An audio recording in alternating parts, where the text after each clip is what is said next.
The Jake Asman Show will begin shortly. Thanks to all these great Patreon members who help support the show. Get your super chats ready. Jake will be here in just a moment. If you love the New York Jets, this is the place to be.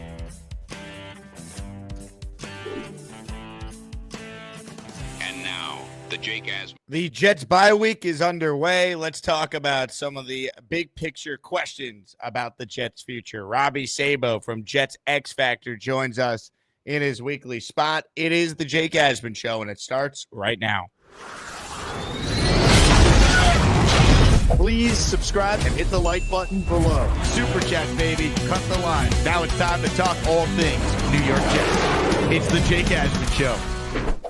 Here we go on a Tuesday. Hope everyone is having a wonderful day. Before we bring on Robby Sabo with Week 11 in the books, here's where the Jets are at in regards to the NFL Draft. They right now have the 7th overall pick, sandwiched in between Carolina at 8 and New England at number 6. We'll talk about the draft and much more during today's show as we say hello to the co-founder of JetsXFactor.com and my radio guest Sunday night on ESPN New York, the great Robby Sabo. What's up, Robby? You having fun, Jakey? Boy, you having fun or what? Man, let me tell you something. I've been doing this show now for 4 seasons. I've been doing Jet YouTube as my full-time gig since August of 2023 when I left ESPN Houston. Last year was supposed to be the fun season. It ends essentially after 4 plays. We have an entire offseason of hype and excitement. I liked most of the moves this general manager made going into the year. And for this team to be 3-8, and if I would have told anyone the Jets would be 3-8 going into this year, you would have told me, well, Rodgers probably got hurt again, right? The irony is Aaron Rodgers statistically is having the best season by a Jet quarterback in a decade, and they're still 3-8. Only the Jets, Robby. Only the Jets.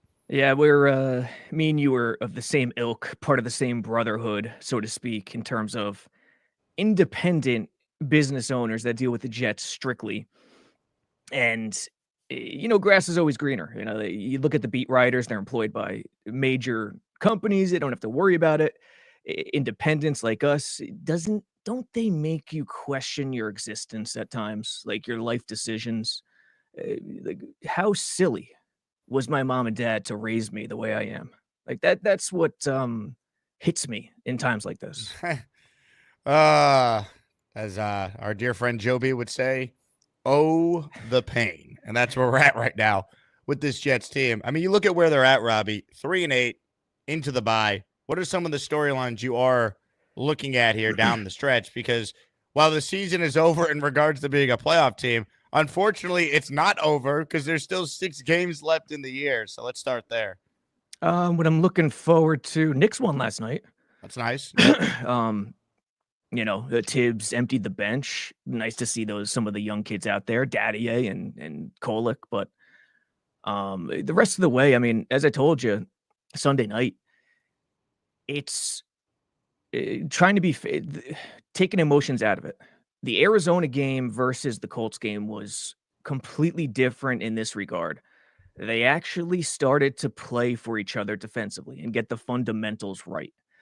You saw it from the first snap. They were doing the right thing, setting the edge the right way, taking on blocks with the right technique inside out, inside shoulder, outside shoulder for the guy next to them.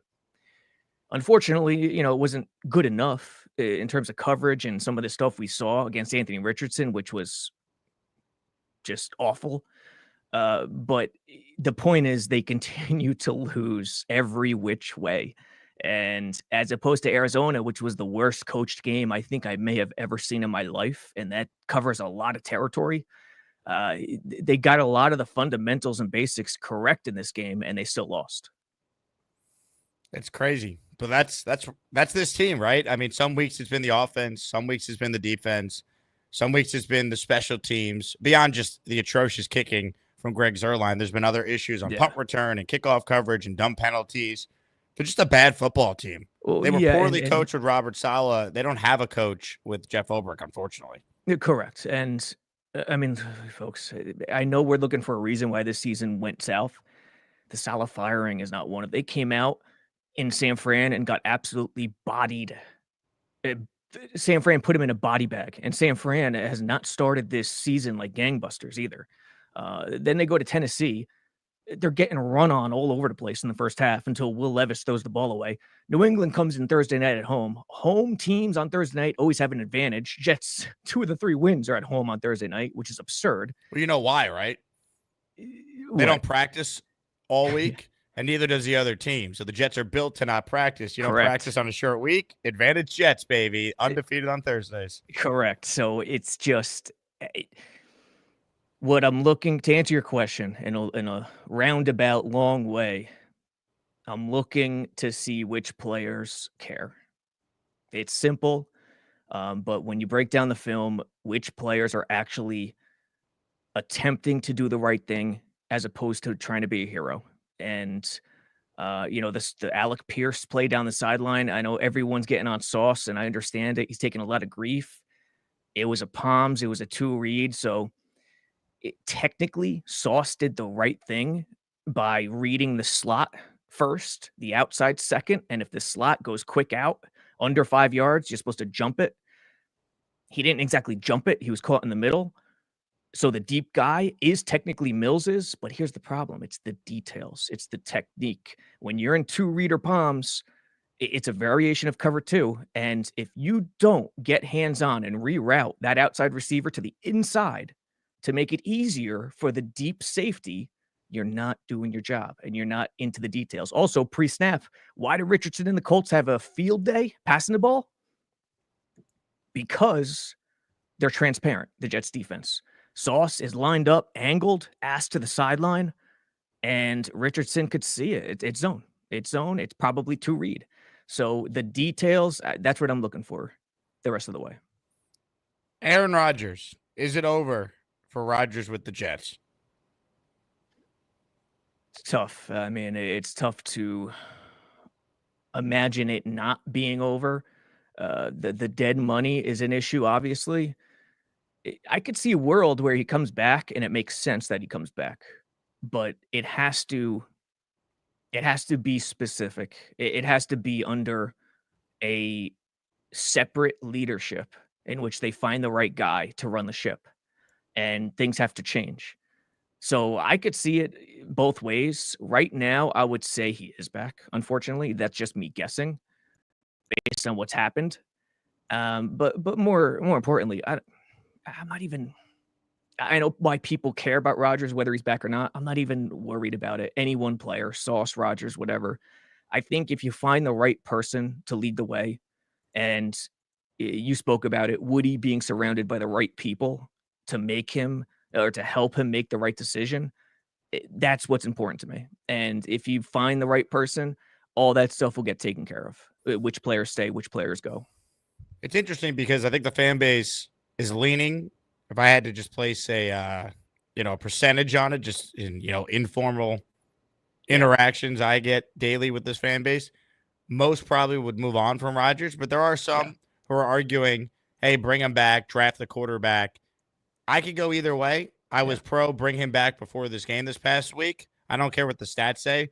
I saw a guy, Robbie, that didn't want to throw downfield, wasn't going through his progressions. I saw a guy that did things that I would kill Zach Wilson for, so I got to be fair. I just don't know if Aaron Rodgers is capable of still being anywhere close to what I thought he would be this year, and I didn't have top 5 expectations for him. I thought he'd be anywhere from 10 to 15, be competent, and at times he's done that, but I just don't know with a new regime coming in if it would make sense to bring Aaron Rodgers back, unless he's all in on being willing to learn a modern offense and they got a legit plan in place for the future. It's just there's a lot of things that have to happen for me to be sold on, hey, Aaron's back next year, and I still think over the next 6 weeks, maybe things change here based on how he plays too.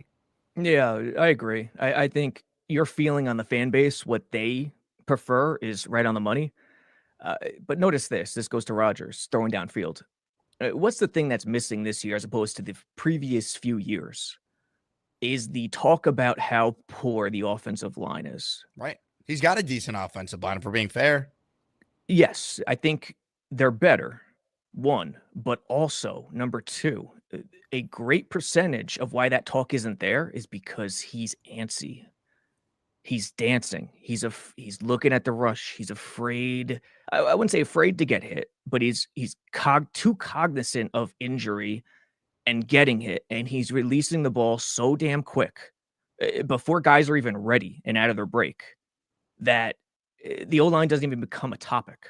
And in the past, Zach Wilson, younger, could run around, could hold on to the ball, could do more things. So I think, yeah, the O-line is better for sure, but Rodgers, I think it comes down to not going downfield. I think it comes down to the injury stuff and still trying to overcome the Achilles and plus age, plus all that stuff. And he has just not found what he's searching for. He just hasn't found it. And will he ever again? I don't know.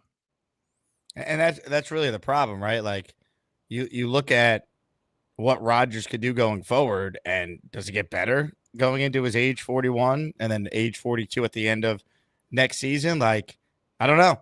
I mean, not everyone's Tom Brady, unfortunately. And I thought he'd be better than what we've seen, but I also do wonder how much of his play this year is hampered by the fact that he did get hurt 4 plays in last year. Like, I wonder how much of his athletic ability was zapped by that injury. Well, I guess we'll never know, but it's tough to feel like that didn't have some sort of impact. Yeah, no, it definitely did. And he can still push the ball down the field. I mean, he doesn't, though. It's crazy. Right. He doesn't, because it just goes to show you, I don't care who you are. If you don't have confidence and that gets shattered, it's a big hill to climb out of. And he is trying to climb out of it. And I think it really started in the Minnesota game, that first half. He was shell-shocked. He didn't know what to do. In the second half, they opened it up and did some more things and made a valiant comeback offensively. But I think it started there, and he's got to take it. Like, if you look at the plays, some of the better plays he's made this season, it has come on the heels of him standing in the pocket and willing to take a hit and make the throw. The Garrett one-handed catch, not in the end zone, but the first one.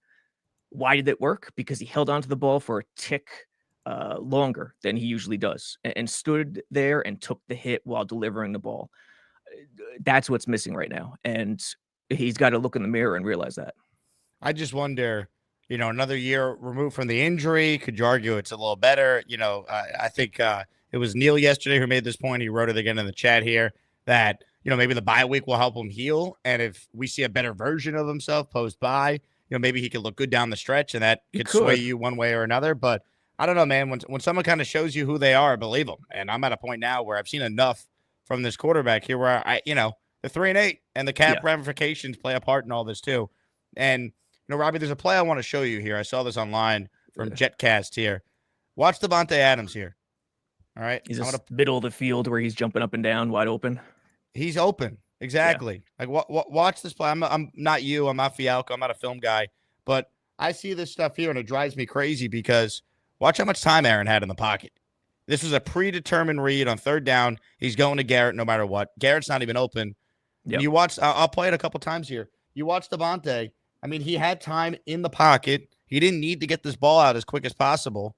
And it's like, this is what I mean playing scared in the pocket. Like hang in there, go through an extra read, and you'll see you got Devontae wide open. Who knows he's wide open? And this is supposed to be his guy, right? This was supposed to unlock things for the offense. This ball didn't need to be out so quick. He had time. Just look over the middle. You got an easy catch and run with Devontae, who's going to gain at least 20, 25 yards on this play. And this is what I mean with like the one read predetermined stuff. This is what Zach Wilson did that we'd kill him for. And yeah, obviously Rodgers is way better than what Zach was last year, but there are too many plays like this per game that I don't know if it just gets better next year. I don't know what you do about this. Like, this is a one read that was predetermined that if you're Aaron Rodgers, nothing should be predetermined. You're Aaron Rodgers. You know where to go with the ball. You know how to go through your progressions. So I don't know why he's forcing it here to Garrett when Devontae was brought in to unlock things, and he's wide open here on a key third down in this game, and he's not getting the ball. Like, how's that possible? Well, yeah, I agree. And he's predetermining, and see, here's the thing. Here's the transition for Rodgers. In the past, yes, he's pre-snap, he's at the line. He's dissecting the defense as any great quarterback does, Brady, whatever. But he also had in his arsenal to extend plays, whereas other guys didn't. Manning, Brady. Now he's all pre-snap, that stuff, not extending plays.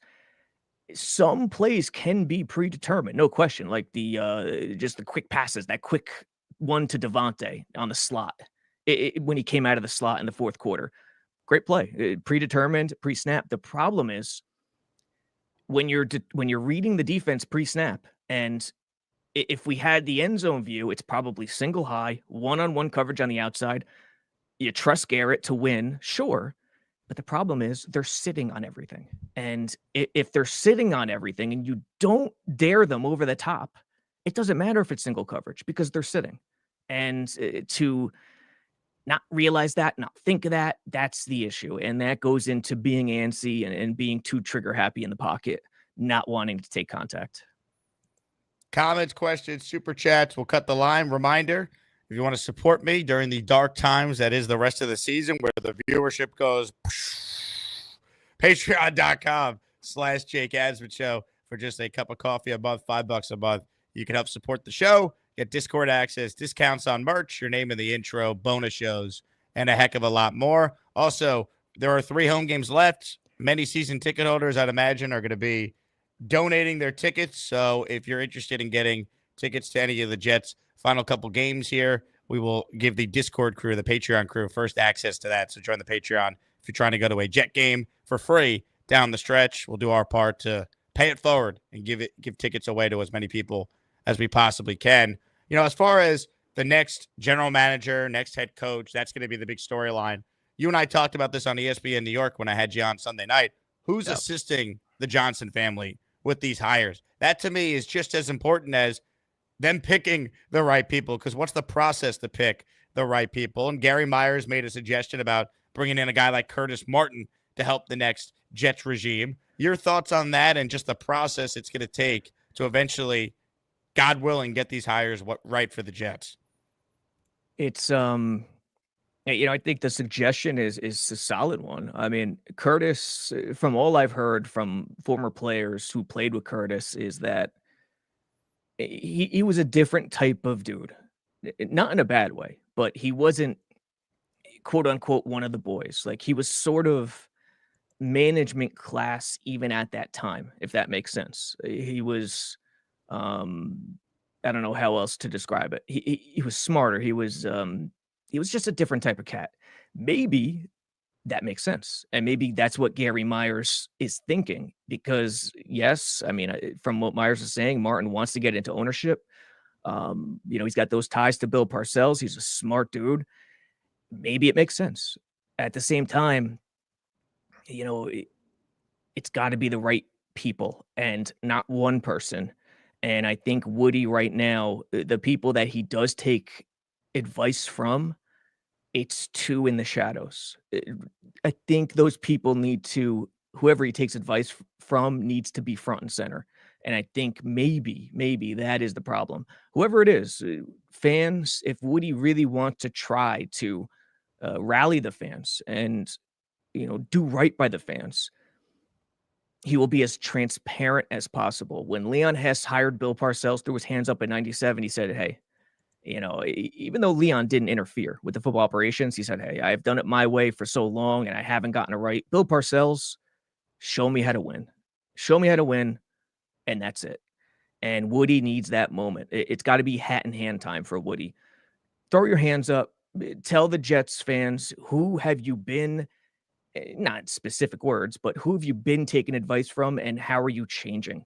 And who are those people? And what is your objective in terms of leadership? Because that's what this organization is lacking, the leadership. Joe Douglas, I will still maintain personnel-wise, he has done a good job. You look at the drafts comparably around the league. You look at the roster, he's done a good job personnel-wise. The problem is they need an alpha in that role, and the alpha to say no to anybody in the organization, and the alpha to do all the other stuff that it takes as opposed to just personnel. So that's the thing I think Woody should recognize and identify. Comments, questions, super chats for Robby Sabo and myself to respond to. Appreciate everyone supporting the show. As far as the process to hire these guys, do you believe the Jets will hire a GM first and then head coach? Is there a scenario where the coach is first because there's someone they covet so badly and then that person maybe brings in a general manager they want to work with. Your thoughts on how it could go? I hope it's GM. I really do, but I think it's going to depend upon, especially if the perception holds true and very few people want to, you know, graciously accept a job with the Jets, even though, it's still one of 32 jobs, GM and head coaching wise. I think you depend upon the person first. I hope it's GM, but there's a scenario where it could be head coach. It just depends on the quality of person. Flores is atop my list in terms of head coach. Ben Johnson too, obviously. I would take Ben Johnson in a heartbeat as long as you have the right general manager. And then obviously Dorsey. We talked about Dorsey last week. I think he would be my dream scenario right now. If Dorsey were to come and try to save the Jets, he would be the guy at GM. Brian Flores intrigues me a lot. I love the fact that he's a New York guy. I love the fact that he's a hard ass. Asshole.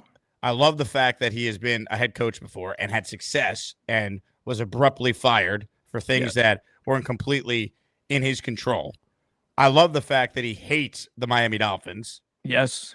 I mean, there are some things to like about Flores. The concern would be 3 years as a head coach, 3 different offensive coordinators. What's the plan at quarterback? What's the plan to develop a long-term quarterback? Did he learn from his first experience in Miami? A lot of guys do. So those would be the questions you would have with a guy like Brian Flores. But as far as guys with experience and resumes, he's got to be near the top of the list as far as guys potentially available. Yeah, his concerns, as you said, are offensively, scheme-wise, strategically on the offensive side of the ball.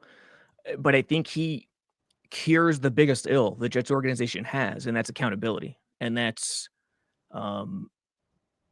setting the tone and being an asshole and not wanting to be players, the friends of all the players, realizing it's the best thing for them. I mean, I know these guys are adults, but what is an adult really? Like, what is an adult? Am I an adult? Not really. I'm an immature, whatever. Like no one ever truly grows up. When you're a little kid, you think these adults are wonderful and magical. It's ridiculous.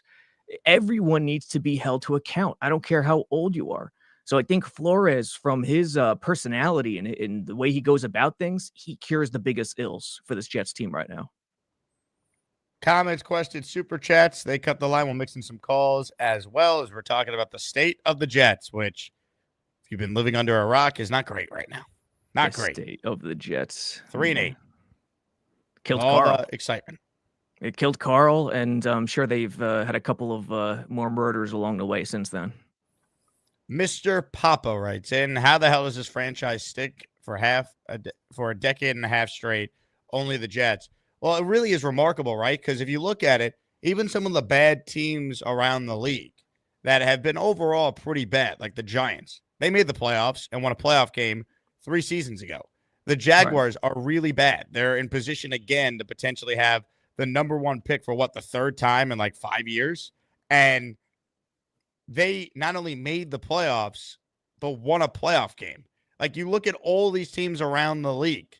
All these teams have won 8 games or more since the last time the Jets made the playoffs. So it's unreal how bad it's been. And specifically with that 8-win stat, Robbie, since Douglas became the Jets GM in June of 2019, every team in the league besides Carolina has had a season where they won 8 or more games. The Jets are going to max out under Douglas in all likelihood at 7 wins, barring the Jets, going, on this run down the stretch here to get them to at least 8 wins. Like, that's just remarkable how, forget the playoffs, just how bad they've been in regards to not even like sniffing a winning season. When you put the cart before the horse, the fall is that much more dramatic. And what I mean by that is, the One Jets Drive documentaries, the social media, the hype, the theatrical atmosphere. Yes, I mean, it's a brand new world, a brave new world, and a lot of organizations do it. I get it, but there's a balance to be struck if you're a legitimate head coach who genuinely wants to clean up the atmosphere in terms of accountability, in terms of a business and all business mode. So that would be, listen, does it hurt the bottom line? Perhaps. But, Woody, how far do you want to go in terms of trying to win? Think about the horse before the cart, for once. So I think that's something that you should really look into and think about and take a hard look at, because you're right. These other teams have accidentally run into success. But you look at the Jags, they're terrible again with generational quarterback Trevor Lawrence. And it just goes to show you it's leadership. Coaching is everything in football. And, in that same vein, leadership is too. And it extends into the front office. Super chat from Bo. Bo, thanks for support of the show. Truly appreciate it. It's never a bad idea to look towards our own successful past players in order to build a franchise. Curtis Martin, great idea. Let's try it. I mean, just bringing in someone that could help the Johnson family that they trust. Like, that's a real tangible idea. If not Curtis Martin, there's other people I'm sure they could talk to too. But I like the idea of a guy who knows the history of the Jets, beloved by the fan base, is trying to get into NFL ownership, and has been around the league and knows people. Like, I can identify winners. Like, that makes sense. Yes. Yeah. As one of many people to surround yourself with and hire, in the vein of, you're going to help lead this charge to find the right leadership. And I think you should start with Curtis and not finish there. I think there should be many individuals of that ilk that Woody should identify. Super chat from C, who says, isn't Brian Flores in a lawsuit with the NFL? Could that affect a potential hiring? He is with specific teams. He has a lawsuit going right now with the Giants and the Broncos. It is a racially discriminatory hiring. I'm trying to read the article here. Wrongful termination bias suit against the NFL. Two teams here. It's still pending. It's still ongoing. But the big thing here is he's a DC in the league. So I don't think that would stop a team from hiring him. Plus, he probably would drop the lawsuit if he became a head coach again, which the NFL might like. Yeah. Agreed. I don't think that would be a roadblock at all. Let's see. Bang Mateo says, what owner would reward Flores who was suing him? Oh, an owner who wants to win? Correct.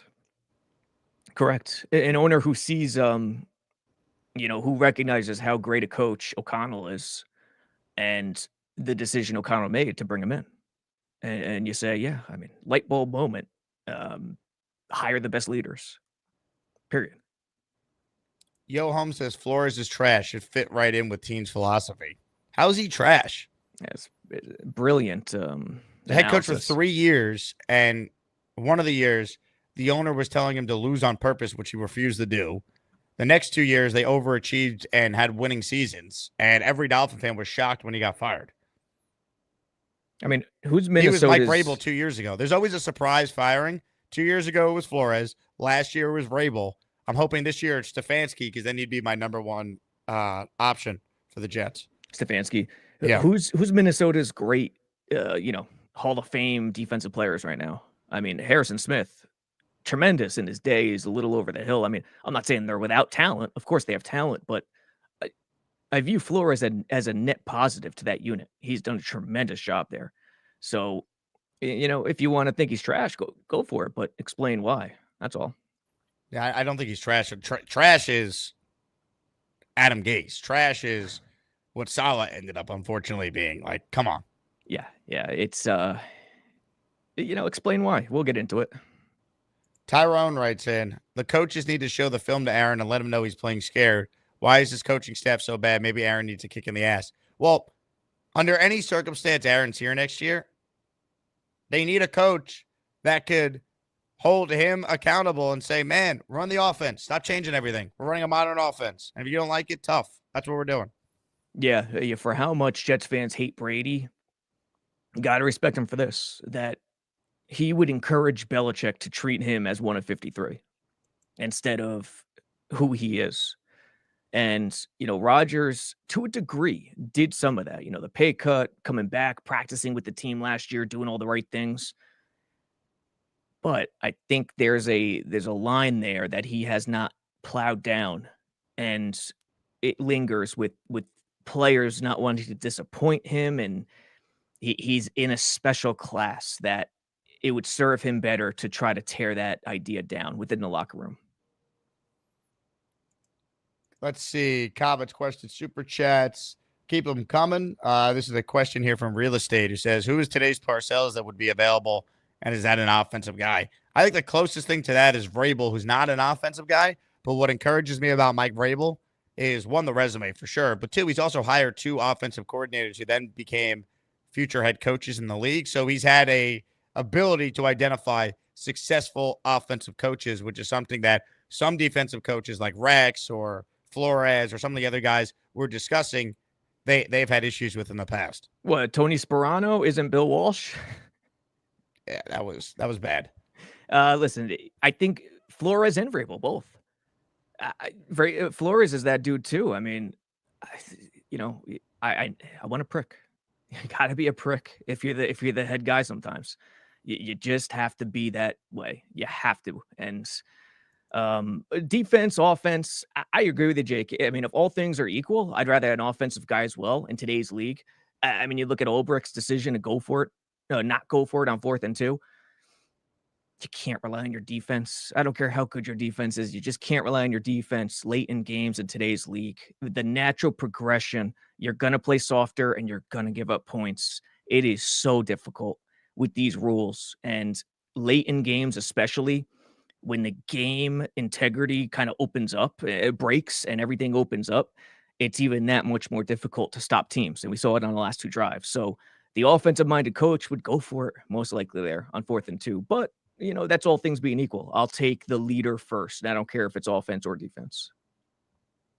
Wayne with a super chat. The way Flores handled Tua should be a red flag.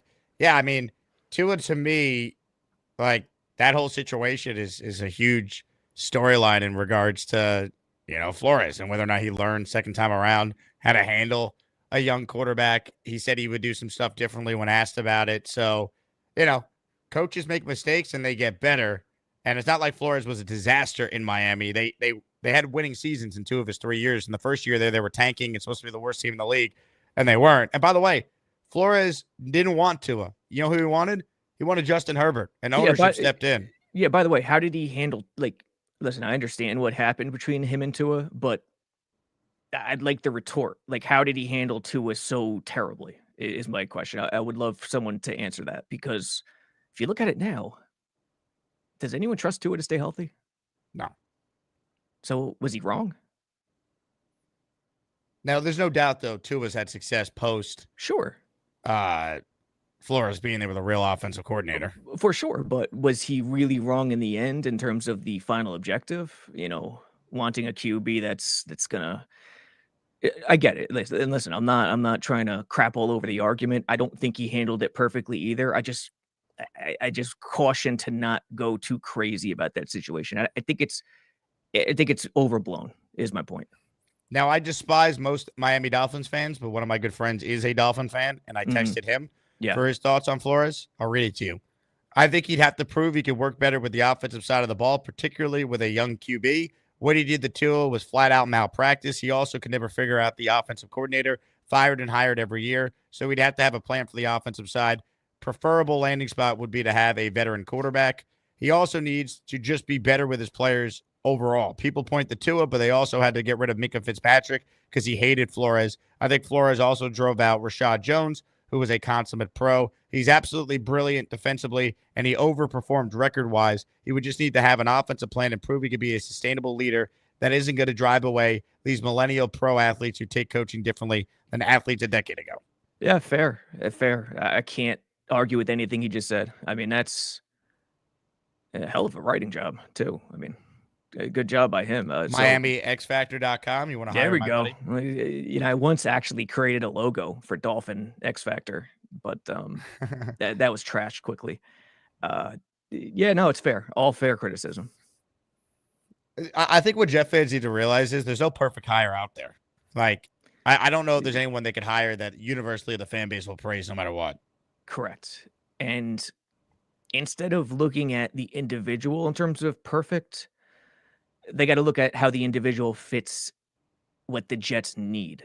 That's the mold of perfect. And I think what the Jets need is it's not talent, it's accountability and it's leadership. And I think that's the way you got to go about it. Let's see. Jarrow with a super chat. Some Jet fans are miserable in life, so it doesn't matter who they get. They'll bitch and bitch. It's what they do, but here every day. Yeah, that's my point. Like, no matter who they hire, it's going to be like, oh, it's not going to work. But it's like, yeah, okay. Like, if you feel that way, I'd prefer you not to watch the show, but you're going to be here anyway. So at least subscribe and like the video if you're going to do that. The easy money is always on. It's not going to work, no matter what it is in life. And that goes to NFL too. You know, young quarterback, new situation with the team. It's not going to work. That's the easy money. Listen, the Jets fans have been put through the ringer, no question. But if we're going to be objective and nuanced, where they are right now, as bad as the fall has been, because the expectations were through the roof, and I get it. And for that, this has been the most disappointing season in history. Objectively, they're in a much better position than they were after Idzik or after McCagnon, and nobody could argue with me on that. They have personnel. Douglas, where he's failed in terms of leadership, in terms of alpha stuff, has gotten the personnel right in a lot of ways. So, sometimes with an organization, it takes finding the guy after the guy who built the structure. Yankees, Stick Michael, Buck Showalter. George, when he fired Buck, people lost their minds in 96. Lost their minds. Joe Torre comes in, he takes what they built and took it to another level. This might be one of those situations. So, objectively speaking, that's the only hope I could provide right now. Keep that in mind. They're in a much better situation now than post Idzik or post McCagnon. Yeah, like I'm going to do a separate video on this at some point here during the bye week. Like, there were some legitimate building blocks on this team that the last time they went through a GM and coach search, they quite simply did not have. So, not even close. Yeah, it's just there's good players on this team. That's part of the reason why this year is so disappointing, more disappointing and just depressing than I think any other season. But to spin it now forward, there is talent on this team. So if they could just get the coaching right, which is a huge if, I think we all understand that. It's like it doesn't take 6 years to rebuild your team like Agreed. This regime was trying to sell us on for a long time. No, agreed. It shouldn't take that long to rebuild. At the same time, some room has to be left for how poorly they drafted and how poor the personnel was the decade prior. It was as bad as it gets, all-time low cement level ridiculousness. So while I agree, you can turn it around much quicker than they have because they have failed in key leadership areas. A changing of the guard has happened in the personnel landscape post-Douglas and pre-Douglas the decade prior. We are seeking channel members, so hit the join button and support the channel if you want to become an official Asmaniac here on YouTube. We're going to be adding some new emojis. We've added 2 over the last couple of shows, replacing some of the old ones because, well, tough to have a Sauce one right now. Tough to have a bunch of Rodgers ones right now. So we have the same old Jets emoji, Robbie, we added, which is a bag over the head of a Jet fan. It's the, it's the identifier. From when did it start, the bag on the head? Was it Coatite 90s, mid 90s, or did we see it in the 70s? I always wondered that. I don't remember. Yeah, it's a good, we need a historian to separate those things for us. That we do. Ladies and gentlemen, super chat from Tony DeFlippo Jr. Tony, good battle in fantasy this week. Enjoyed it. I can fix the Jets right now. Hire BJF as GM, Jake Asman as head coach, Matt O'Leary as OC, Richie as DC, Bobby Midnight as head of media, Knoble at quarterback. Jake, what would be your first move? Tony, thank you. Who's head coach and who's BJC? BJF. Who's BJF? Buffalo Jet fan. Okay. Who's GM and head coach? I'm the head coach. Yep. Buffalo Jet fan's the GM. Okay. O'Leary's the OC. Okay. Who's the DC? Richie from Jets Media. Yep. Yeah. What's your first move? Lay it out. I think I would sit down Michael Clemens. Yep. I'm the head coach. Yeah. And I would tell Aaron Rodgers, F it, throw it downfield, baby. We're airing it out. Throw the bomb. Just keep throwing the bomb. I'm putting in Tyrod, who I know will throw the bomb. He's got a pretty deep ball, Tyrod. He really does. And, in the summer, Rodgers had a pretty deep ball too, but there was no potential of getting hit. There was no potential of contact. That's the issue. It's interesting because there was a comment here I bookmarked to mention from Purple Belt Mike. What happened to this team that dominated the Commanders in training camp? And that's what's so crazy, right? They also dominated the Giants. Like, they look like a complete team over the summer. The Giants is not that impressive. It's just like, like we were rightfully excited about this team. Yeah. And also, Aaron had a great camp. He really did, but he wasn't getting hit then. And I think once he started getting hit this year, the body started to go, and he hasn't been right since he got banged up real bad against Denver and Minnesota in back-to-back weeks. Yeah, it wasn't a mirage. What we saw in the summer wasn't a mirage. It was real, man. You were at every practice. I was at a bunch. Like, this team looked good. It wasn't a mirage, and that proves the talent here on the roster. But when scheme is not involved, when contact is not involved, that goes to Rodgers. And when leadership doesn't take hold at pivotal moments during the season, belief gets tossed out the window. So imagine a locker room. You have all these expectations, Super Bowl, blah, blah, blah. The organization's doing all these things, documentary, you're superstars. You walk out to practice, social media, fun stuff. Salah's worried about injuries, knocking on the podium, knock on wood with injuries. It's not really difficult. They're not going through the grinder in the summer. And I know the CBA hamstrings you, but still, they're not pushing it too hard. Then you get smacked in the mouth in week 1, and you get smacked in the mouth, and you're 3-6. The belief, without leadership, without belief, without putting your guys schematically in the right spots, you could see how it all falls apart. And you gotta separate the guys, the real dogs, as our friend Jamal used to say, who are in that room, and the guys who are willing to play for the next guy, and then hire the right leadership. It just simply comes down to that. Hit the like button if you're tuning in. I'm amazed there's 520 of you still watching, so shout out to all of you. We got something cool for you. If you're a Asmaniac/JetX reader, you can sign up for a JetX membership with promo code Asman, and you'll get the first month for 99 cents.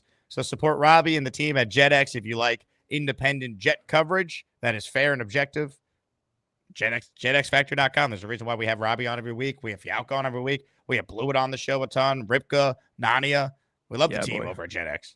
Yeah, boy. And I'm back to content full time after getting Nick's X. Check out NicksXFactor.com as well for you Jet Knicks fans. But anyway, I'm back to content full time. I'm going to have a film article out today titled "Why the New York Jets Defense Stinks." And it's going to include, probably 12 to 15 different plays with audio breakdown. So be on the lookout for that. Tom A says, I need a subscription to Jet XXX. Yeah, that's the big and tall Jet X wing of our organization. Peter says, please don't accept any calls from Gary today. He gives me a headache. I lost my bleep on him yesterday. Gary, I remember Gary. What's Gary saying these days? What's going on? Well, he claims that salads are trying to kill you. So don't have any salads. What's his basis? Is it like a conspiracy, something in the food type thing? Yeah, all plants are trying to kill you. So you've been watching that. You're better off eating a butter stick than having a Caesar salad. No more movies for Gary, I'll tell you. What's that show on HBO where the fungus is attacking people? Gary, stop watching that show. I don't know. It used to be a video game. Someone's going to shout it out. I forget what it's called. Here was the exact take from Gary. Plants are trying to kill me, so I think I'll eat a stick of butter. Last of Us. There we go. Good call. Yeah, Gary, I don't know, dude. What about his Douglas? Is he the one who hates Douglas too? Yes, but also picked them to win the Super Bowl and said it's the most talented team he's seen the Jets have since 1998. How can? So, I mean, the GM did something right going into the year, Gary. You would think would credit him for, but no, doesn't make any sense. Yeah, listen. I mean, a lot of people were wrong. I was wrong. I picked them 10-7. Buffalo winning the division. I didn't trust the coaching staff, but I was wrong. And you were wrong too, Gary. I was wrong. I thought they'd be good. Sure. Look at me. Me too. Bang Mateo's here. Why would we want a Curtis Martin experiment? I don't give a damn what Martin wants to be with his career. He's not a known commodity and is foolish. I think people are misunderstanding Curtis Martin's role here. He's not the general manager picking the players and hiring the coach. He'd simply be in the interview process advising Woody. He wants to be an NFL owner, so the selling point for him is Woody sell him a piece of the team so he's involved, and just have a smart football guy, a winner, be involved with the organization that could help the GM, help the coach, and more importantly, identify the right people for those roles. Curtis Martin's a winner, man. He was around Parcells. He's still very close to this day with Bill Parcells.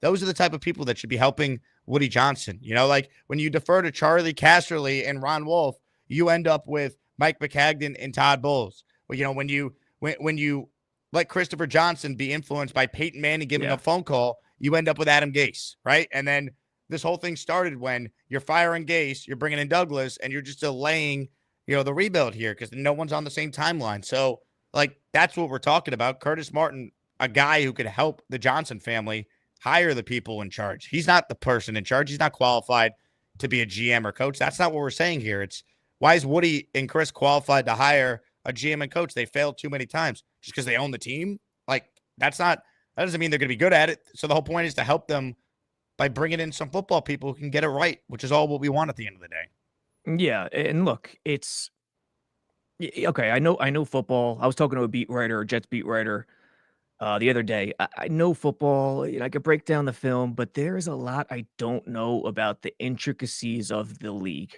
of the NFL. You know, not being a veteran, independent. There's a lot I don't know. So I could only go by what I see and feel in terms of equating it to my experience as a coach, high school, back in my playing days and a long, long time ago, galaxies far away. And that is, there's probably several people in Woody's inner circle, whether it be family or close friends or a couple of people in the organization who he really does take in advice from. And I think Jake and Gary Myers and other people are suggesting that needs to be flipped on its head. And Curtis Martin is just one example of that. Hit the like button if you're just tuning in. Make sure you subscribe to the channel. If you haven't already, we've gained a ton of subscribers this month. So I want to thank all the Jet fans out there who continue to support the show. Jesus Jerry writes in, it's all good throwing names, but what is the best combo attainable for GM head coach OC? Who'd be the choice for OC? I'm perplexed by the Rex and Gruden calls. I know you are perplexed by the Rex calls. Yes, sure. I am. I love Joe B. I always will. I remember as a kid in high school listening to him and loving that dude. But yeah, the Rex thing perplexes me.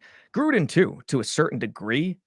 I can understand being intrigued with both, thinking about it. But Gruden too. I mean, listen, he came back, him and Mayock, to Oakland, now Vegas, and wasn't good. And you know, Gruden's scheme, it is speaking of galaxies far, far away, that's Gruden's scheme. So fair to lump Gruden in with Rex in a lot of ways.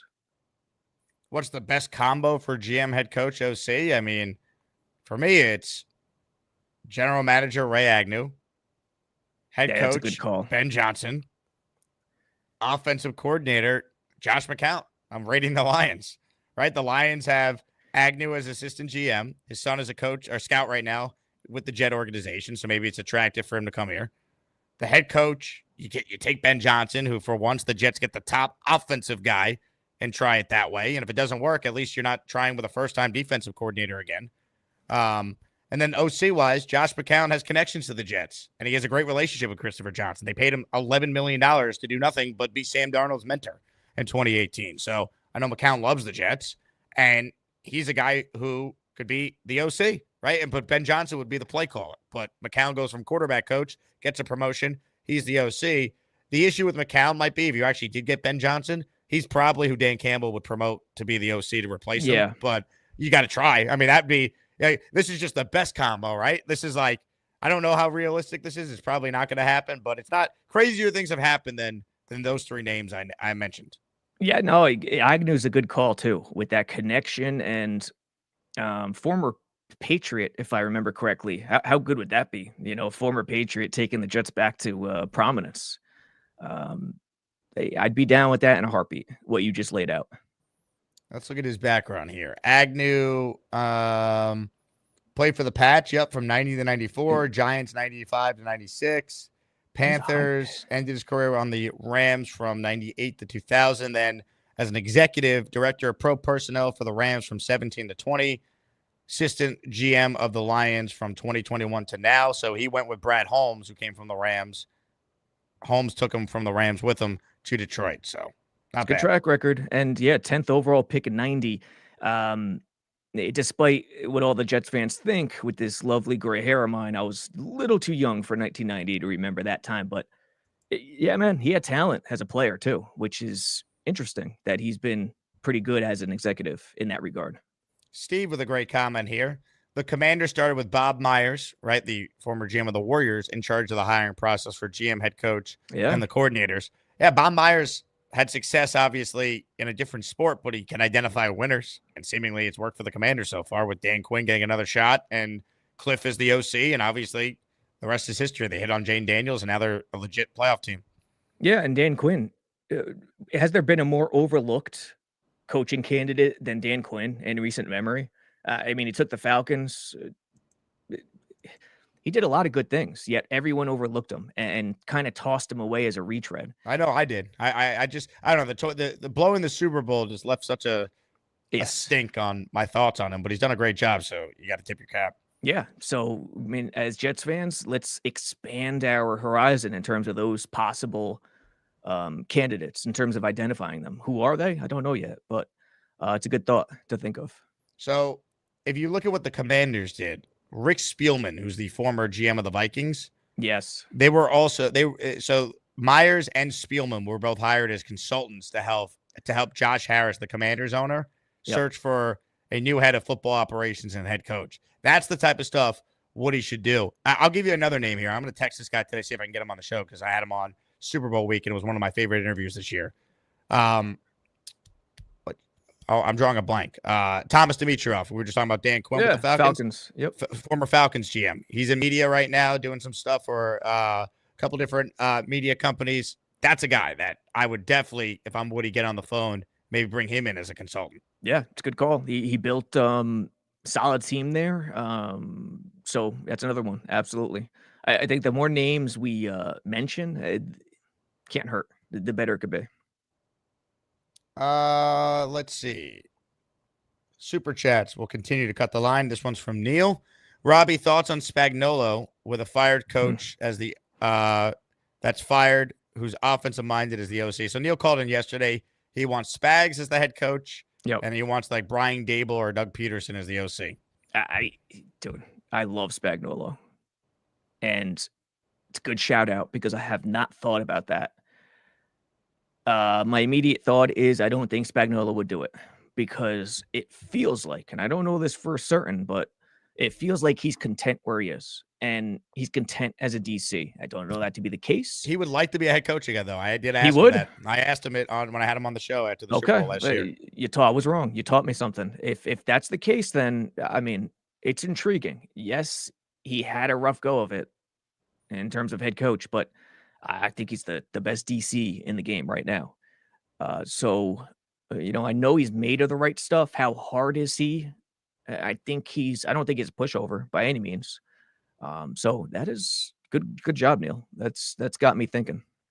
People will talk about Spags' resume, and yeah, it was bad with the Rams, but those teams were awful, and it's a long time ago too. And he's been such a good DC, right? I mean, the guy's won 4 Super Bowls as a defensive coordinator. Spags is the most even though he gets his accolades, he's been the most overlooked piece of the Chiefs championship puzzle by far, in my opinion. If there was ever a coordinator that goes to the Hall of Fame, Spags has got a great case for it. Yeah, 100%. He's that damn good. And speaking of overlooked, like I just said, he is constantly overlooked. He's such a damn good coach. Daboll and Spags, have they ever run into each other, those two? That's a good question, right? I mean, I don't think so. No, I don't think so. Yeah, I don't think so. But that's an interesting pairing. The one thing I'd like to avoid is a Gase Greg Williams situation where I swear to God, I started covering the team in Bulls' last year, and the Gase Greg Williams situation was as dual head coach as I've ever seen in the NFL. It was It was just depressing. Gase was the offensive head coach. Greg Williams was the defensive head coach. And I'd like to avoid that. But I do like the Spag stable shout out. Bo with a super chat. Thank you, Bo. Question for Robbie. What is the worst move this franchise has made during the season that you would have done differently on the field? And Jake, one quarterback you choose to start our next season, none drafts. Okay, so you're saying I can't draft a quarterback and someone to start next season? I mean, Jordan Travis, am I allowed to say that? I don't know. Yeah. I kind of would lean Rodgers because I really don't love the other options. Rodgers or Tyrod. It would depend. It's tough to answer your question, Bo, because I have very strict caveats for the only way I would accept Rodgers back next year. So it's tough, but I'll let Robbie answer the first part here. Yeah, is Jameis a free agent? What's his contract status? Yeah, he's available. Gardner Minshew. Derek Carr is probably a cap casualty. Like, the quarterback class is terrible. Yeah. What's the biggest on-field mistake? Is that what he asked this year? That I would have done differently? I think. What's the worst move the franchise made during the season that you would have done differently on the field? Man, that's a tough one. I think there's an obvious one. Which one? What do you think? I would have got rid of Greg Zuerlein, Yeah. After the Buffalo game. He never would have kicked against Pittsburgh. He never would have kicked against New England. I'd have maybe 2 more wins right now. Yeah, that's a good one. I was thinking more on the field, and I was thinking more Clemens. I mean, just falling in love with Clemens. I get it. You don't have a lot of guys there. But the way they ask him to do very difficult things for his body in space. And that's my biggest problem. Like, trying to play the edge in space with those hips, it is a very difficult situation. So, in terms of front office management, my biggest one by far, I know Reddick was tough. That's a tough situation. Huff, I'm okay with getting rid of Huff and going Reddick. I'm not okay with how Reddick turned out. But my biggest one, JFM. It's not even close. Losing JFM was the killer of all killers for this defense. It's just unreal that Joe Douglas in an all-in year would mess with the biggest strength of the team, you could argue, which was the defensive line. Yes, and JM, here's the thing. JFM was the glue that held the run defense together on the defensive line. Mosley was the glue in terms of the smarts of the defense, making pre-snap checks. Mosley's absence is critical. I mean, people are telling me, well, Mosley's not a big deal. He might be washed. Yeah, he might be washed for sure, but not having him in terms of getting the Jets in the right looks based on the offense has been unbelievably massive. So that's a big thing too. And, trying to roll with 2 very small guys at linebacker, you can get away with 1, but Quincy is like 220, 225, and then Sherwood's like 215, 218. Not easy. Not easy. So they're very light defensively, and it's all scheme. It's all extreme. They got to get back to a more nuanced, balanced approach. Don't forget scheme, but try not to fit everyone in that scheme. And the new GM leader front office has to put his foot down sometimes and say, no, like, we got to go more balanced, like an Al Woods instead of a Kinlaw, for example. Maurice says, I have a feeling we will lose one of the 3 players we drafted in Sauce, Brees, and Wilson. Which one would you okay to trade away? It depends on the return. I mean, if I'm getting a king's ransom for Sauce, I would trade him. Same with Garrett. But all things being equal, I'm sorry, Brees, but it's the position. And if I'm getting a solid return on Brees, it would be Brees. I don't want to trade any of these guys for the record. I don't know why you have to either. No, you don't have to. You don't have to. And again, my mindset is still get the right leadership. That stuff will take care of itself, so to speak.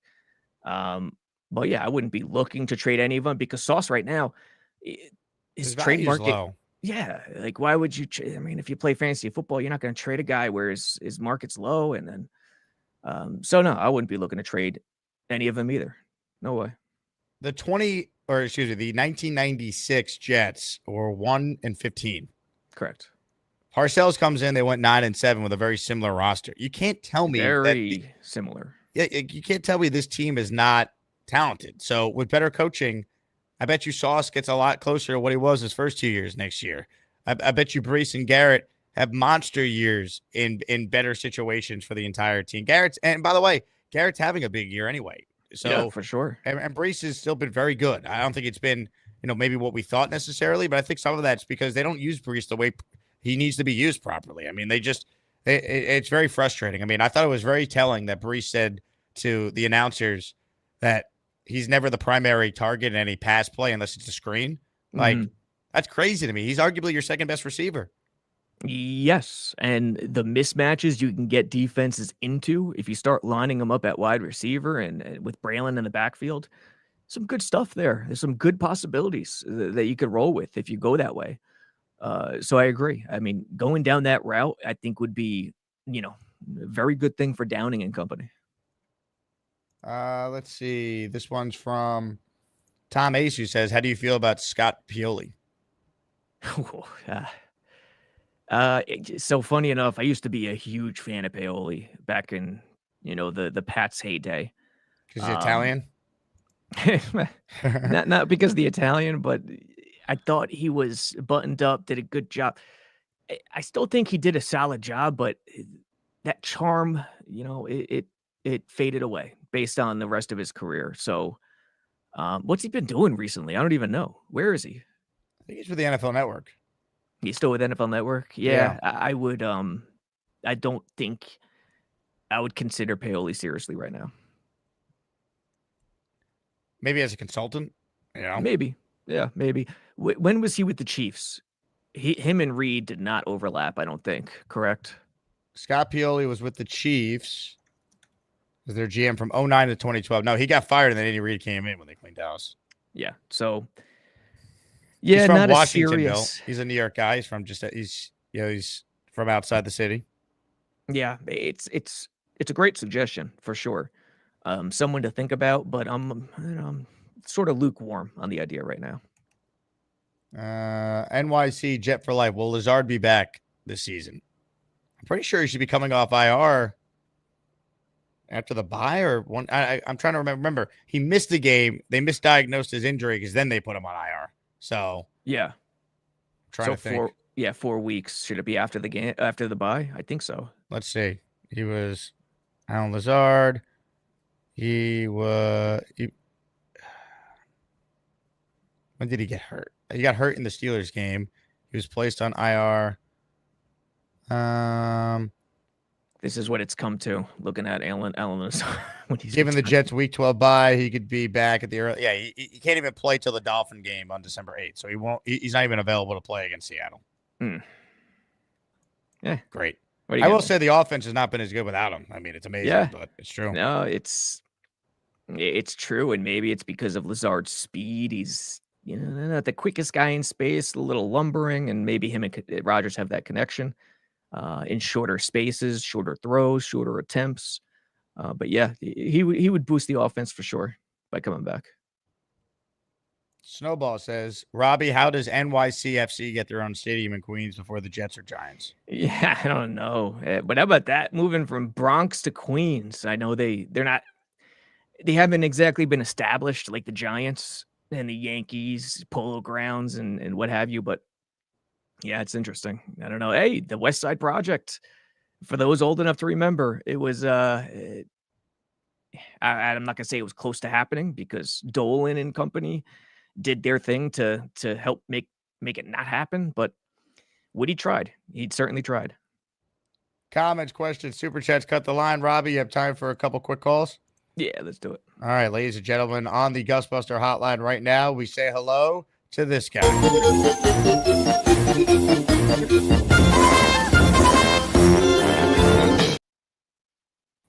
I have calmed down after that situation. What happened? Hi, Robbie. How you doing, my friend? Good. What happened? You were excitable? Okay? Oh, yeah, what happened? Why were you excitable? That happened last week, remember? Oh, gotcha. Yeah, how you doing, Bobby? How's life? That was on the same show, right, Jake? Wasn't that on the same show last week? Yeah, see, Bobby, I rewarded your good behavior. I brought you on first today. Yeah, I was very well behaved, so I wouldn't do that anymore. Bobby, listen to me and answer. How's life? Are you doing well? What's up?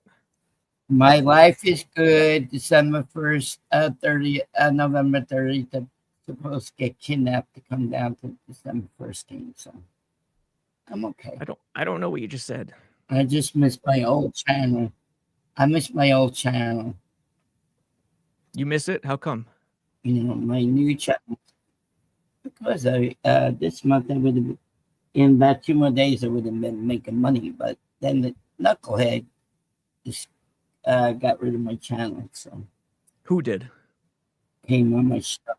The guy who came on with the tech. We're not Oh, gonna that get stuff. Yeah, that's right. I remember. Hey, now. Bobby, one piece of advice to you. Don't Richard. assume So, everyone my friend, watches the every kid, second of the Bobby Midnight Show. Robbie has Yeah. no idea what you're talking about. No, I remember talking about Richard last week. Yeah. So my friends are going to kidnap me November 30th. Come down the game. Hey, Bobby. Well, you it's my friend Addison's birthday. You live, you learn, Bobby. Listen, the sun will come up tomorrow. I learned a lot. Can you stop mumbling, Bob? Can you I talk? learned a lot in the 2 days. Yes. I learned Live, a lot in the last 2 days. That's good. How's that better? Yeah, That's good. Talk with some Okay, authority. yeah, You're on the air. You're a broadcaster. I need some more oomph out of you. Ooh, there it is. Ooh, there it is. How's that better? Yeah, there we go. Gotta have more Okay. authority. I'm not putting you on first Yeah, ever again if now- you don't bring the energy. I need the energy. Let's bring the energy. There it Hopefully is. the Jets. Well, they're not going to lose this weekend. They can. They're off. Like They're a the favorite Giants against were the bye. off last week. Yeah, I know, right? They're probably going to lose against the bye. The Giants were the same thing last week. They lost against the bye. So, 'Cause Bobby, I are you took them protecting your 3.5 links? points. Yeah, now I am. Definitely. Okay. Be buttoned Much up, better. man. So, what? Be buttoned up. Don't be willy-nilly, giving your links out. And I remember telling you No. this a while. I remember telling you this a while ago. Less is more. Make them want more, crave more of you. Yeah. So be on it's the air true. less. Be on the air less. Quality over quantity. Be on the air less. Yes, I remember that. Remember that, Jake? Oh, yeah. That sounds good. You had to see how nice Jake looked last night without the hat on. He looked like stud, man. How does he part his hair in the middle, side? What's he got going No, on, it's Bobby? just straight. It's just like straight, Yeah. Yeah, it looks cool. Cool. I thought he looked cool. He's one of those. Cool and smooth, Jake. All right, so Robbie, it's nice talking to you as usual, and Jake. Is my friend coming on this afternoon? Oh, the young kid's coming on today, right? Andrew, You don't know right? his name? Andrew. Yes, Andrew Farrakhan. Maybe he is. Yeah, The well, young he has kid. to do the torturing. He has to do the torturing video again. Poor kid. Oh my God! At his age, he has to look at that crap. Oh, I feel bad for the guy, don't you guys? He has to do the No. crap of the video. Hey, That man. gets depressing. It gets Hey, man. depressing for the kid. He's only 21. He's only a young kid. Yeah, listen. He's a good kid. We are all humans with free will, and the moment Yeah. you start thinking breaking down film and talking about football is horrible, is the moment you take for granted your entire life. Keep Well, that I in mind. know me and you could do it, and Jake, but he's 21. It's good. It's depressing. Yeah, he's banging on to great things. He's going to be. He's Oh, he's I gonna be know. quite Like, all right. kind of one at the age of 13. Kind of one at the age of 13. It's good kid. So Bob, thanks for at the least time. you saw him. Oh, yeah. Bye, guys. Have a good day. All right. You're a dick guy. Yeah. Oh, you got one more call? You got enough for one more call? Look at Jake. He's laughing. okay? I've been waiting in the back. You put that guy on. Who is he? You're a dick guy. Yeah. So how you doing, Robby Sabo? Good. What's up, buddy? No, goodbye, Bobby. See ya. We've come a long way from that in a week. Holy jeez, Bobby. One more call, Robbie.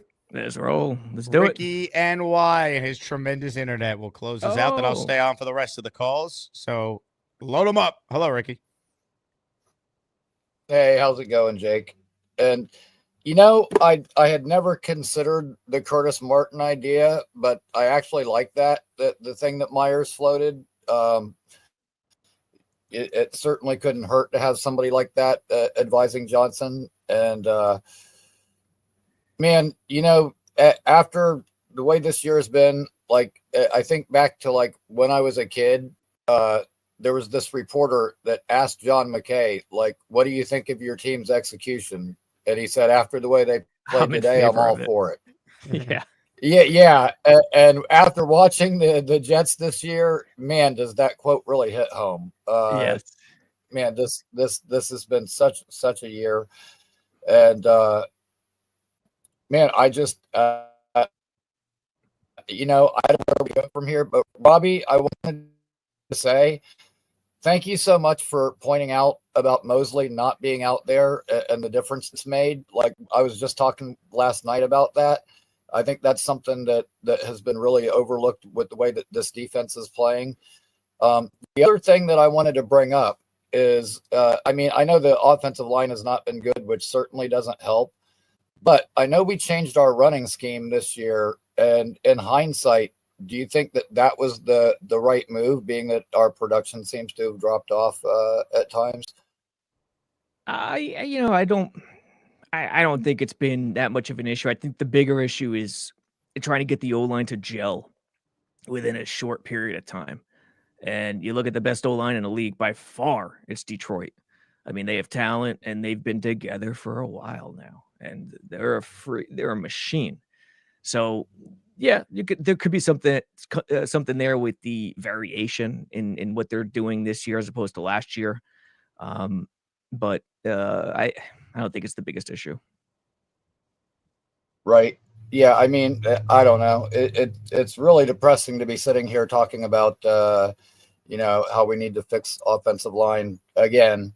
I was happy when we got Tyron Smith, but I thought, I didn't realize we were getting the shell of Tyron Smith. And, at least we drafted Olu. So that way we don't have to worry about, 5 years from now, they bring in Laramie Tunzel when he's all arthritic and banged up, because that's what we seem to get, Dwayne Brown, Tyron Smith.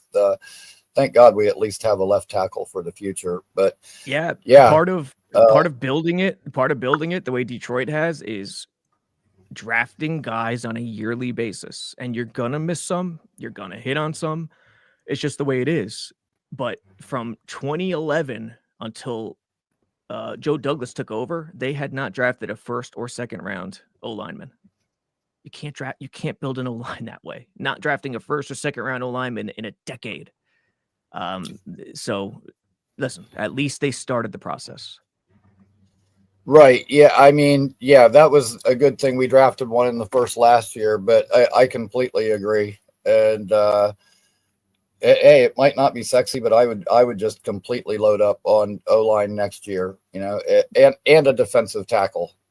We need another good DT to put in there next to Quinnen. But all right, man. Beef, yeah. Hey, True. Ricky, Yeah. Before you go, just want to shout you out. Thanks for my birthday present that finally arrived yesterday. Awesome, man. Awesome. Cool. I'm glad you like it. Funko. What is it called? A pop? I know it's a custom pop, but Pop Funko, right? Yep. Awesome. Look at this. Nice. Jake Asman, complete with a fistful of cash. I love it. Beard. Mr. Redbeard right there. I love it. Less cash this month. Thank you, Jets. 3-8. Nightmare. Well, you know what? If there was anything to look forward to this Jet season, it's been your shows, keeping us all entertained and allowing us to smile at least a little bit here and there. That's been probably one of the only positives from this year. So thanks for everything you do. Appreciate you, man. Thanks, Ricky. You're the best. Ricky also sent me a shirt from the eventually to be launched Ricky NY live show, Robby. Yeah, Ricky's a good dude, it feels like. He's the man. Yeah. Where does he live? Does he live down south? He's down in Florida. Yep. He's down south. Yeah, he looks like a Floridian, to be honest. But he's a Brooklyn guy, Brooklyn native, down in Florida. That's right. Yes, he is a Brooklyn guy. I remember having the same exact convo probably 3 times already previously. Yeah, Ricky, you're a good dude. Hang in there. Yep, hang in there. One last super chat I saw here, and then we'll let Robby go. Bo says, what about Bobby Slowick? Texans ready to be a head coach. I could tell you the Texan fans in my life, the people I know that cover the team, think Slowick has had a very disappointing year. Doesn't make any second half adjustment. Like the Texans scoring a second half touchdown last night was celebrated in Houston like they won a Super Bowl because it just doesn't happen apparently. Like it just, Slowick to me had a great first year with Stroud. I wouldn't hire Slowick off this year just yet. I'd want to see it a couple more years before I'd be ready to hire him. Yeah, in terms of head coach, I don't think so. I agree with you in lockstep. I just don't know what type of leader he would be. Robby, thank you for coming on. Tell people about Jets X Factor for this week for the bye. JetsXFactor.com. Just if you go there, it's a transformation happens. You become one of the cool people of this earth, even though you're depressed and just tortured like all of us. But go there, have some fun. Thank you, Jake. Mr. Sabo, keep up the great work. All right. We'll talk to you guys later. Ladies and gentlemen, the great Robby Sabo joining us in his weekly spot on the show.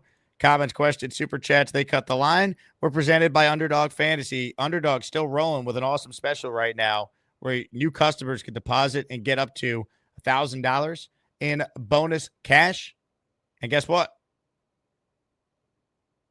You could take Underdog's picks for any sport, whether it's football, basketball, hockey. They had stuff for UFC. They had stuff for boxing over the weekend.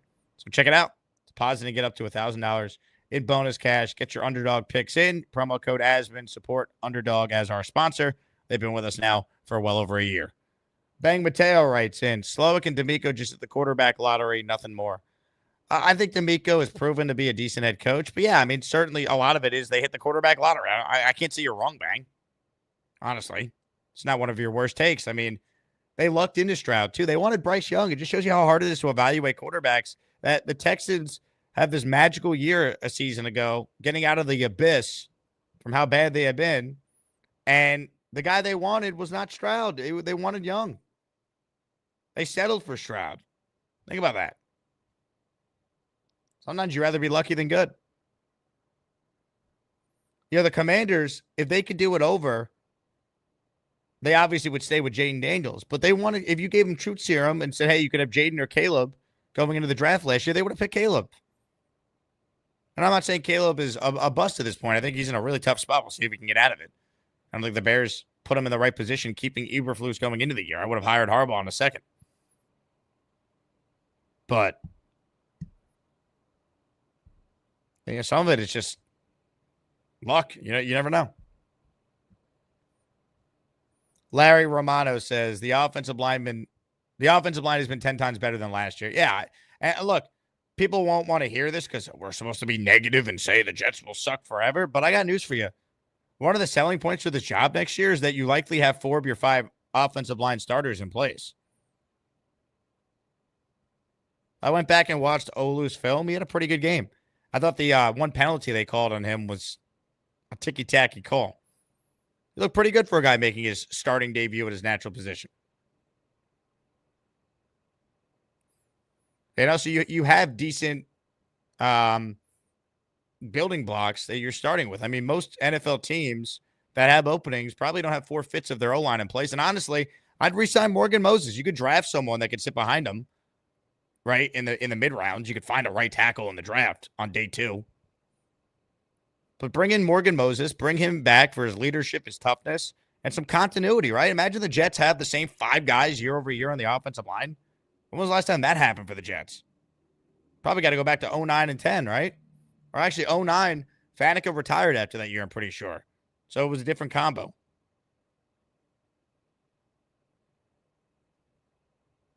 But my point is, like, the offensive line, well, not perfect.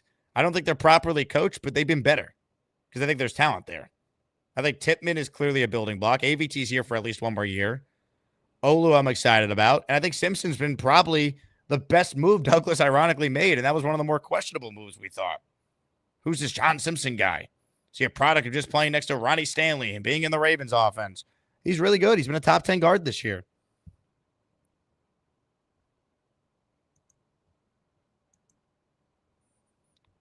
We'll take more of your phone calls coming up. Gusbuster hotline link is pinned in the chat. Let's say hello right now to the Hamburger. What's up, Hamburger? Morning, Jake. How you doing? I'm hanging in. How are you? Hanging in there, man. I agree with you. The offensive line is much improved. They do need better coaching, that's for sure.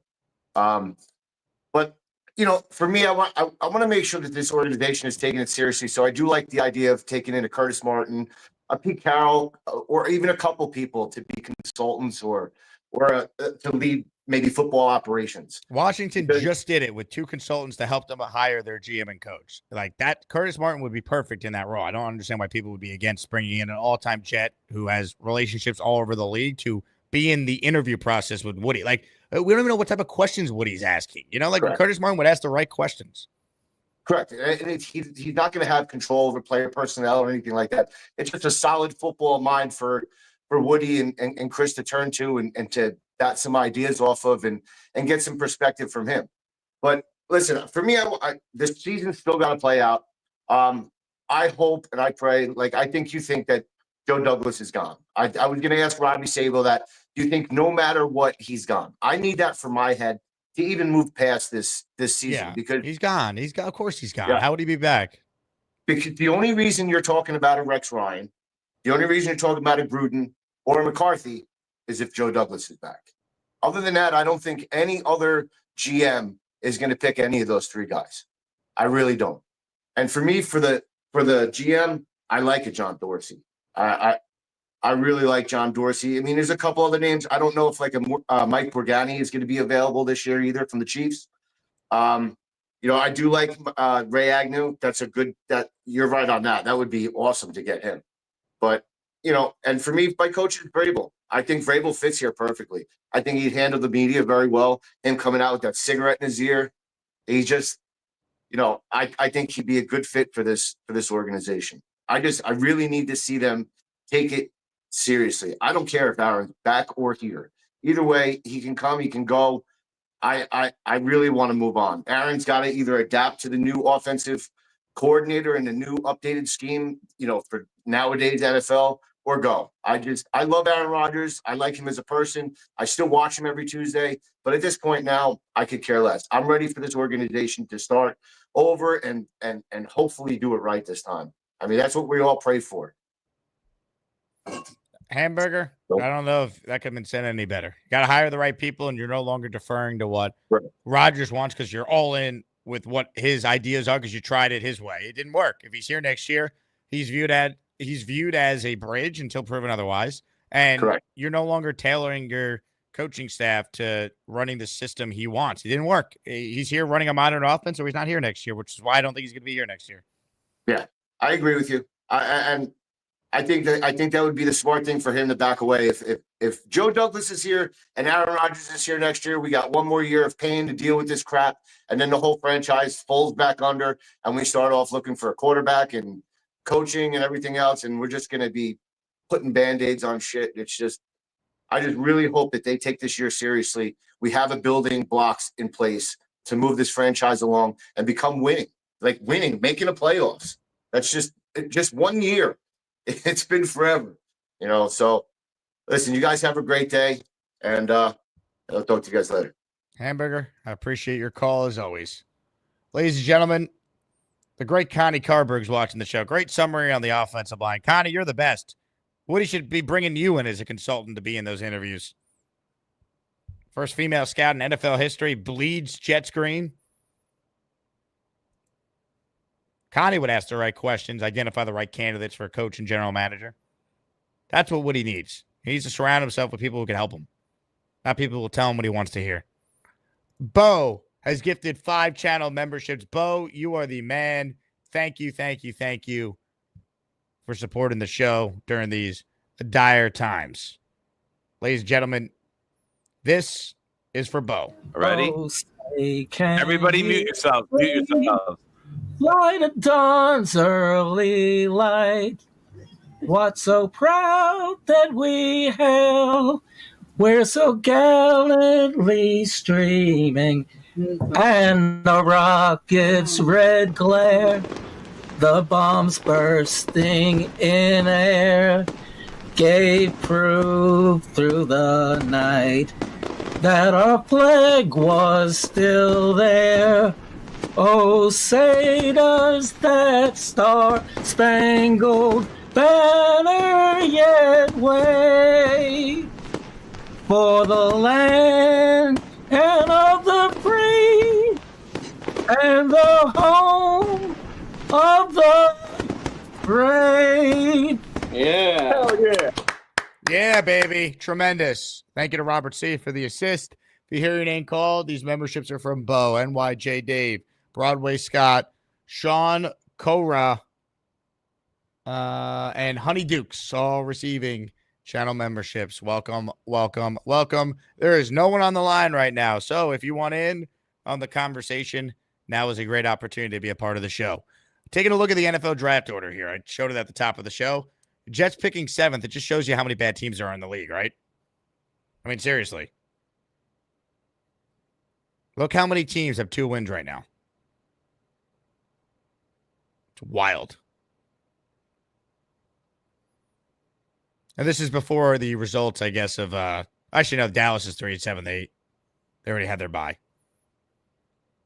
Jets on the bye this week. I mean, there's so many bad teams, so I'd be surprised if the Jets finish with a top 5 pick. I really would.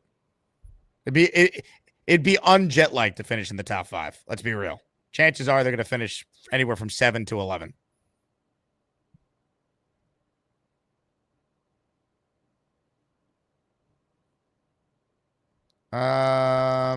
Wild Wave. JD not signing a 1-year deal. He's gone. Anyway, does anyone really think Joe Douglas has any chance of being here next year? It's basically known by all parties. He's here finishing out the deal. He's gone. He's already planning his exit strategy. There was a report over the weekend that his house is for sale. You know, the Ravens have interest in bringing him into their front office. Douglas will get another job in a front office somewhere. He's a pretty good talent evaluator, but the rest of the roster, as far as allocating cap and resources, it wasn't good enough. It's such a crazy resume for Douglas because he's better than McCagden and Izek by a lot, but the record doesn't show it, which is wild.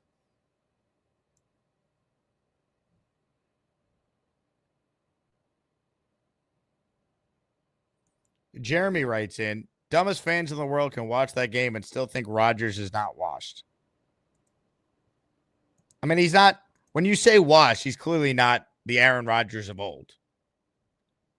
But is he better than what this franchise has had? Yeah, that's how sad it's been.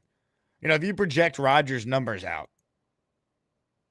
over 17 games, he's on pace to throw for 3,774 yards, 26 touchdowns, 10 picks, and have a completion percentage of 63.4. Objectively speaking, that's one of the best years in Jet history at the quarterback spot, just from the raw numbers. Now, you look at the advanced stuff like the efficiency and all that, he's not been great.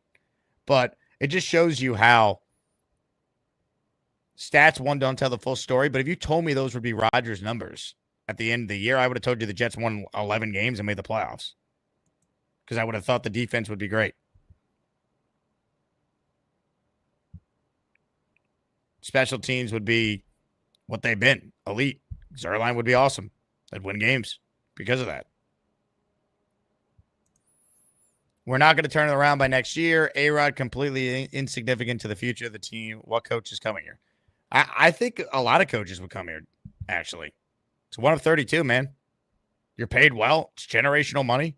You know the difference in salary from a coordinator to a head coach? And it's all guaranteed. It's gigantic. Plus, what coach would come here? I don't know. Let's look at the offense. You have an offensive line that's solid, that's in place. You have a star running back. You have a number 1 receiver. So that's just where you're starting at. Defensively, you have an all-pro defensive lineman.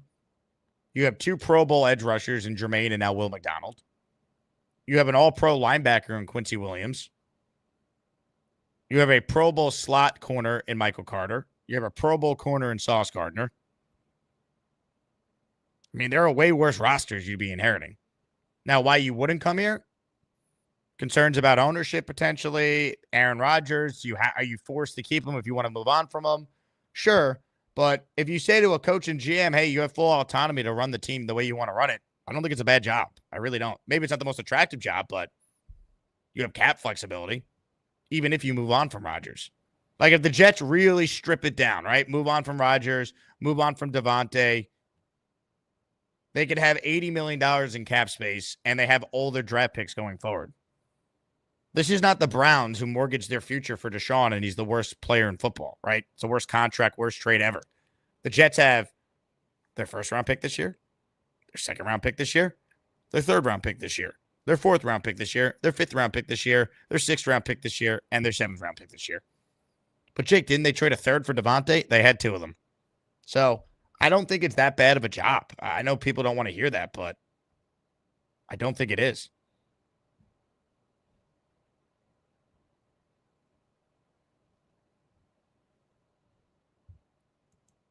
So, but I think if you force a GM or coach to have to take on Rodgers and they don't want to do it, then my opinion changes. But I feel like just from the standpoint of you look at the talent, you look at the fact that ownership is patient with you. Like Joe Douglas got 6 years. Robert Saleh got a fourth season. Bowles got 4 years. McCagnon got 5. Like,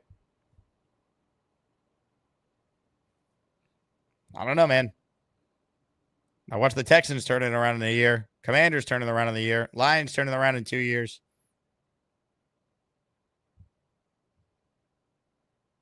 It's not a terrible, terrible job by any means. Gator writes in, hot take, Rodgers solid rest of the year, wins back Jet fans to their confidence in 2025. What I hope happens, Gator, is that he plays either really well or it's so obvious they need to move on. I think the worst would be it's murky. Like he's and we don't know. If we don't know, I lean with just moving on. That I'm going to get out in front of it right now, November 19th. If we're saying we don't know, I'm leaning with just cutting bait and moving on. It needs to be either clear one way or the other.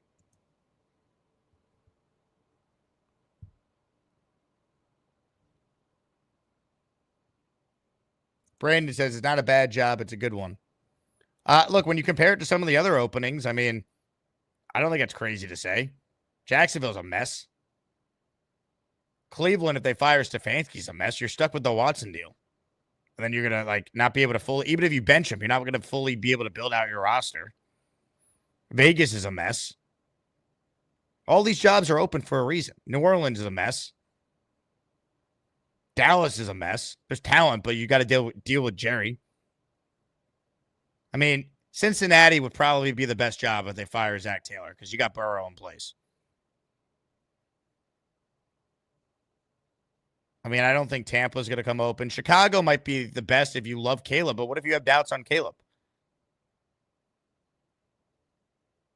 I mean, I don't know. I look at these openings here. I don't think it's the Jets are that much worse than any of these. The Giants are a mess. We can say the Jets are a mess too, but how many teams have some of the talent that you'd be acquiring if you became the Jet coach? Dallas has probably of the openings, Dallas probably has the second most talent. Cincinnati is the wild card. Cleveland's a bit of a wild card because they have some good players, but the quarterback situation is brutal. You really go through it here. I don't think it's me being a Jet fan saying it's not a bad job. I'm sorry. People think, I think people who don't know anything about the Jets and just assume, oh, Rodgers had all this power. They must have no draft picks, no cap space because they went all in. Probably aren't aware that they could have $80 million in cap space next year and they have all their draft picks. That matters, no? To me, that matters.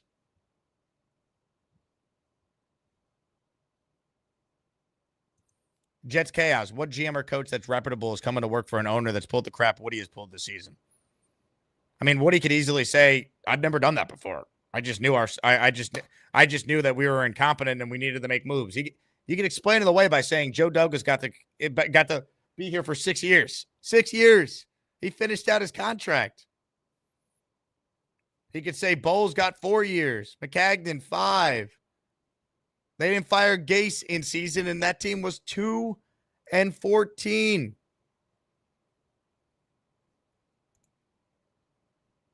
I don't think it's that hard.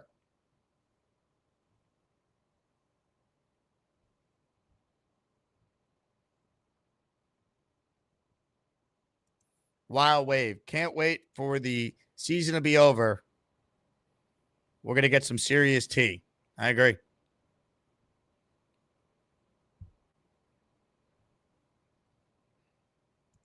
Clay, like if you get hired and it's take Rodgers, Adams, and crew to the playoffs, I mean, that's a weird situation objectively. Yeah, I don't think that would be the situation, though, Clay. The only way that's the situation is if they show some life here to these final 6 games, right? They win a bunch of games in a row. It's too little too late for the playoffs, but it's like, okay, with better coaching, you get a year of Rodgers to try and win with the talent here. And you could also draft your quarterback, and you're going to get a chance to see it through with that guy as well. Like, that's an option.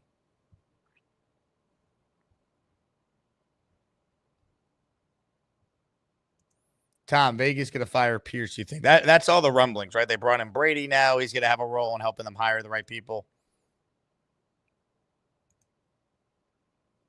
Those are the rumblings.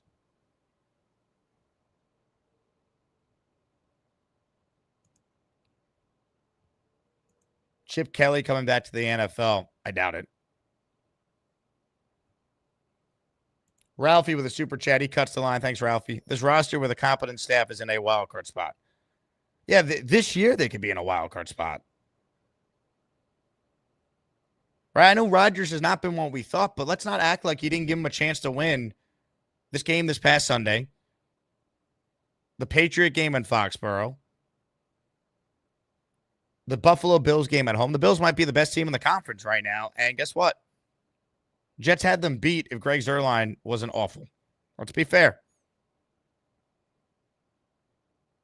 Like, there's wins out there for the Jets. I mean, Denver certainly should have been a win if Zuerlein was what he's been. But let's say they only have one more win because of kicking. You can't tell me that with better coaching, they don't have at least three more wins right now, right?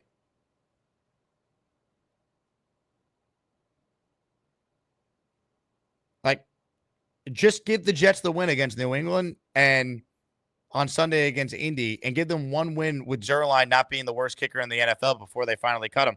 Let's say this kid they finally, signed to the active roster now who's here is their kicker all year. Let's say he's a league average kicker. You can't sit here and tell me this Jets team doesn't have three more wins. That's probably a conservative estimate if they had Andrews Carlson all year. Right? So if they have three more wins right now, they're competing for a wild card spot. And that's like a conservative estimate. Jets Chaos says the highest ranked player. You should just call in, Jeremy, at this point. The highest ranked players on PFF have Simpson and Tippmann.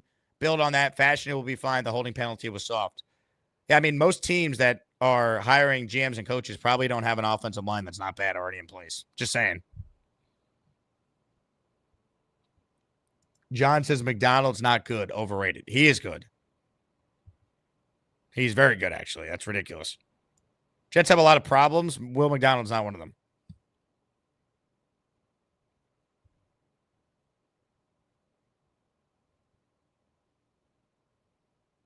Wild Wave, I'm sorry, but Woody and patience doesn't belong in the same sentence. See, this is where you're wrong. It actually historically does.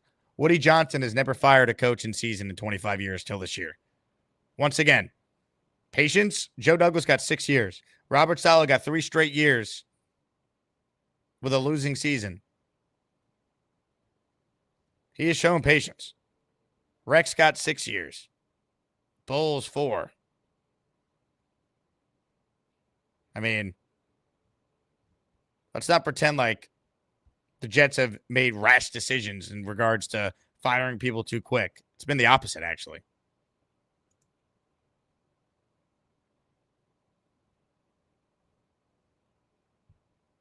J-Quest, will they stop playing prevent defense next year? Hopefully they start playing defense next year. Let's start with that.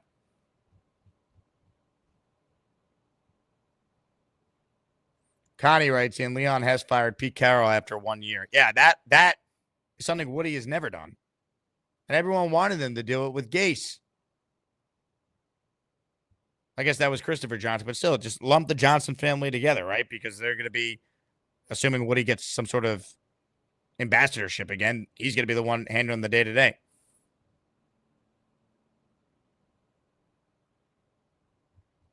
Super chat from Ray. Zach Wilson screwed everybody. OC, head coach, GM, and the fans. If the Texans got Bryce Young, it would have been the same story over there. The luck of the draw. Part of it, but some teams can recover quickly from making a mistake. Right? The Eagles were able to find Jalen Hurts after they missed on Carson Wentz. The Jets tried with Aaron Rodgers. It was a Hail Mary. They completed the Hail Mary of getting him here, and it just hasn't worked. And it's not all because of Aaron, but it has not been what they thought, obviously. There is luck involved, though, and the Jets have obviously had very poor luck. I mean, Rodgers going down 4 plays in only happens to this franchise. That is luck. And I'm convinced if he didn't get hurt last year and they had a disappointing year, this year could have been salvaged because I think Saleh and the staff would have been gone last year and they would have brought in better coaching for this year.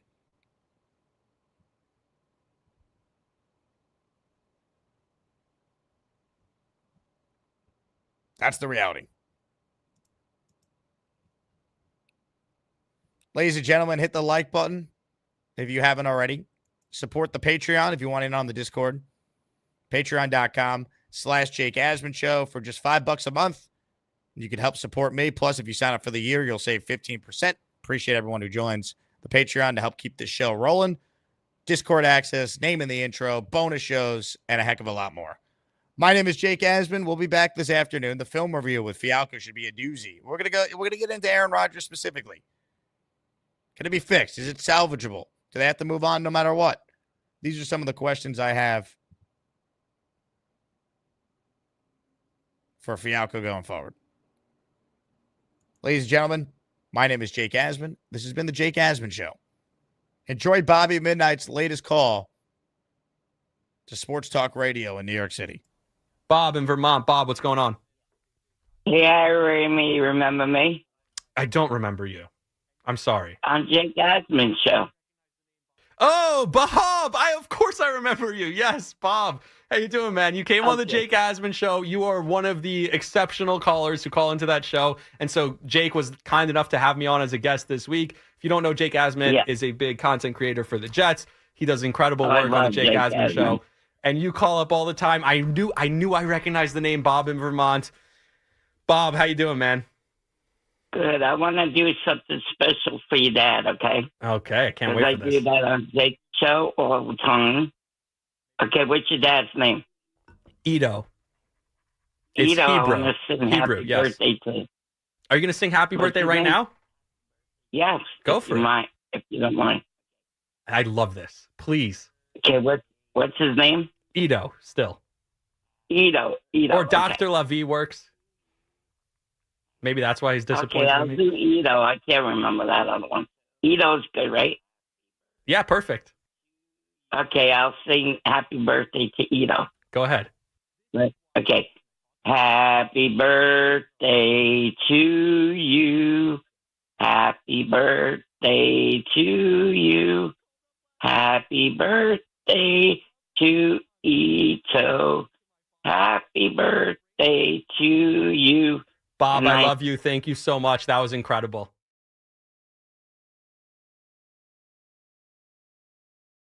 Thank you.